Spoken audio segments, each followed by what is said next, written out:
দীপা নস্কর বারাইপুর থেকে এসে। ও এর আগে আমার কাছে এসেছিল কতদিন আগে, এই তো এক সপ্তাহ। এক সপ্তাহ আগে এসেছিল। ও ন্যানোপ্লাস্টিয়া করেছিল হেয়ারে। হেয়ারের অবস্থা মানে যা তা ছিল, সেটা এক সপ্তাহ আগে। কিন্তু ও যখন আমার কাছে এসেছিল তখন হেয়ারটার কন্ডিশন ভীষণ খারাপ ছিল। আমি হেয়ারটা দেখাই, এতটা খারাপ ছিল। এই এত সুন্দর এত লম্বা হেয়ার, হেয়ারে আমি হাত দিতে পারছিলাম না, এরকম অবস্থা ছিল হেয়ারে। তারপর ও একটা জাপানিজ স্পা করায়। জাপানিজ স্পাটা করিয়ে দেওয়ার পর হেয়ারটা একদম স্মুথ। এটা কিন্তু করেছিল এক সপ্তাহ আগে। আচ্ছা তুমি বলো যে জাপানিজ স্পাটা তো তুমি করেছো এক সপ্তাহ আগে, তুমি কীরকম রেজাল্ট পেয়েছো? খুব সুন্দর রেজাল্ট ছিল। আমার হেয়ারটা প্রচণ্ড রাফ ছিল আর প্রচুর উঠছিল, হেয়ার ফল হচ্ছিল।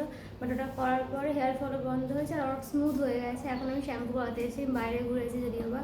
হ্যাঁ, বন ট্রিটমেন্ট করেছিল, জাপানিজ স্পা করেছিল, একসাথে অনেক করে দিয়েছিলাম। সুন্দর, মানে অনেক সুন্দর রিভিউ পেয়েছে, অনেক অনেক ভালো।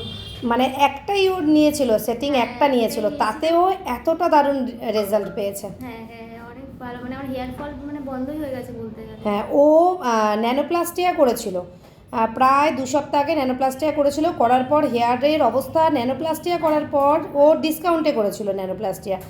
এটা আমাদের মাথায় রাখতে হবে যে খুব বেশি ডিসকাউন্ট দিলে সেখানে কিন্তু আমরা যাব না, কারণ আমার হেয়ার আর ফেস, এই স্কিন আর হেয়ারের সাথে কিন্তু কম্প্রোমাইজ নয়, একদমই না।